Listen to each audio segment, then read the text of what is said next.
You do not want to miss Clair Obscur Expedition 33, and in today's video I want to talk about this game, why it's a potential Game of the Year contender, and why you absolutely don't want to sleep on it.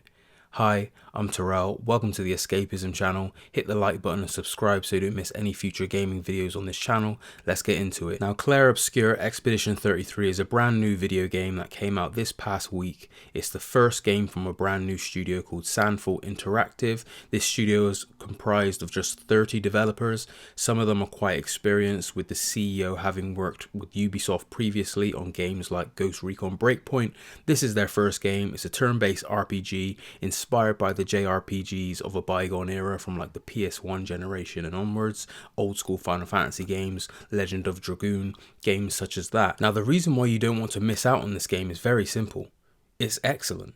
And it's a game that is very refreshing in terms of how great it is, how inspired it is, and how it pulls off mastery with its execution. Now, like I said, this is a turn-based RPG, but this game implements some key differences to the usual formula that reinvigorates this genre of game and actually makes it more accessible, I think, to people that are kind of turned off by these type of games, and then it makes it more fun for those that enjoy these games as well. And what this game does, primarily with its combat, is instead of just having a turn-based RPG game where you're simply selecting attacks and then watching it play out, and then the enemy comes to attack you and you've just got to watch the attack either land or miss, and it's very passive, this game engages you throughout the whole of the battle. How it achieves this is assigning different button inputs during attacks and defensive maneuvers. So for example, if you're using a skill, you'll select your skill and then you may get prompted to hit the X button 2 different times in a specific time window to boost your attack, and doing so will give you a stronger attack. It can impact the enemy even more, and the same thing applies to the defensive side of the turn-based combat. Now, when defending an attack from an enemy,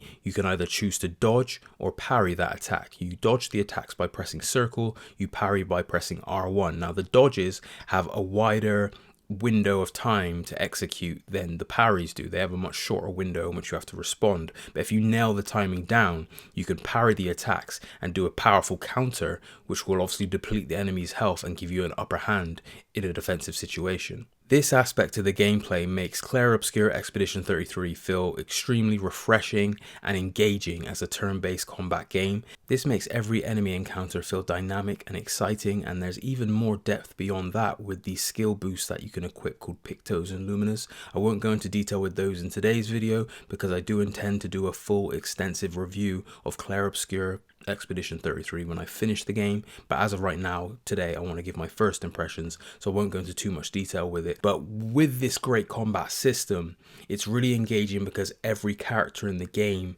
has a vastly different play style with different abilities, which is fun to mix and match and experiment with. And beyond that, the skill ceiling and the damage scaling in this game is very high. I've already seen people share photos online of them doing over 1 billion worth of damage to an enemy in a boss fight because of the way that they've min-maxed their builds of their characters and combined their attacks to boost each other's attacks to create a bigger damage output. So that's one key reason why you don't want to miss out on this game. The other reason is the actual world building, characters, story, and voice acting.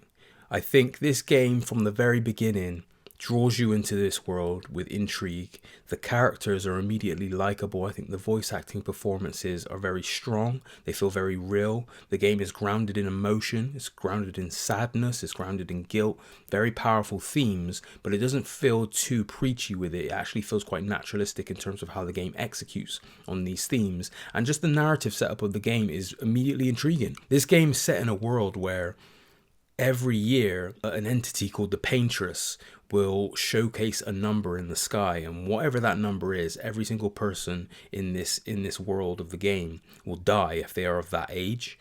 And basically people in this world have accepted fate almost to the point where they kind of accept that their time is up when their time is up, and when she calls their number, it's over. But there's a small few people in this world that venture out each year on expeditions to try and find answers and to try and stop the Paintress. And this expedition you're going on in this game is Expedition 33, hence the name.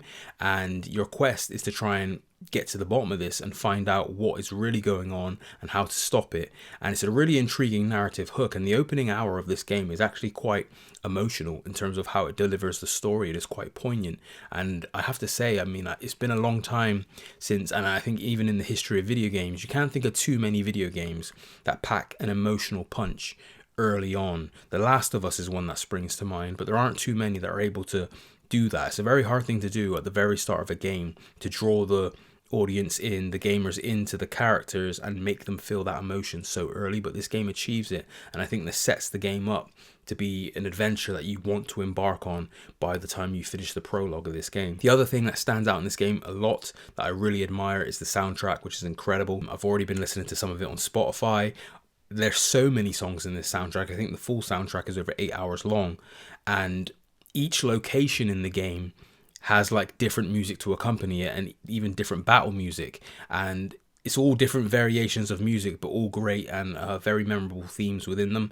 And the last thing I want to just talk about is the fact that this game is beautiful to behold. It runs on Unreal Engine 5. It looks like a tech demo almost, and to be honest, I don't always look like that hyper realistic visual look in a fantasy setting that Unreal Engine can provide, because sometimes it takes the character out of the locations in a game. It takes the personality out of it. If I think of a game like Forspoken, for example, when that game was first shown off, before people knew what it was, it looked like a tech. It was literally like a tech demo, and the finished game kind of looked like that, and it was kind of devoid of any art direction and character that was meaningful and memorable. Whereas, despite the fact that this game runs on Unreal Engine 5, the art direction is stellar. So this game presents beautiful, kind of breathtaking locations that you explore that really help amplify everything else that the game is doing, right from the combat to the story to the music. And I think it just works so well as a great package together. And that's why Samfall Interactive need to be commended tremendously for what they're doing here. Now, I'm only 8 hours into the game so far. I've heard the game takes about 30 hours to beat the main story. What this team of 30 developers have managed to achieve is quite astounding, and I'd go as far as to say it feels like they've put the whole industry on notice, because what they've achieved here with just 30 people almost puts to shame some of the stuff that's going on in this industry right now. But anyway, that's all I want to talk about for now. Like I said, I just want to give my first impressions of this game, having played 8 hours, and just to let you know that if you haven't got your eyes on this game, you should have your eyes on this game, because come the end of this year, this will absolutely be in the Game of the Year discussion, and I think it will be many people's Game of the Year. It's a refreshing game. It's a refreshingly brilliant game. You know, nowadays we get inundated with games that come out unfinished, unpolished, rushed. This game feels like a labor of love from its developers to a bygone era of RPG games, and it's an exciting game to play. It's addictive, it's very fun, and you absolutely shouldn't sleep on it, and that's exactly why you do not want to miss Clair Obscur Expedition 33. Thank you for taking the time to watch this video. If you enjoyed it, hit the like button and hit the subscribe button so you don't miss any future videos. And of course, I will bring you my full review of Clair Obscur Expedition 33 once I have beat the game. I don't want to rush through the game because I'm enjoying it that much, and I want to do a lot of the side stuff as well. So that's why I want to bring my impressions up front, so I can just let you know that you should be playing this game. And then in due course, I'll take my time, and once I beat the game, I'll deliver a full review for you guys in the future. Once again, thank you for taking the time to watch this video. I hope you have a good day. I'll speak to you in the next video.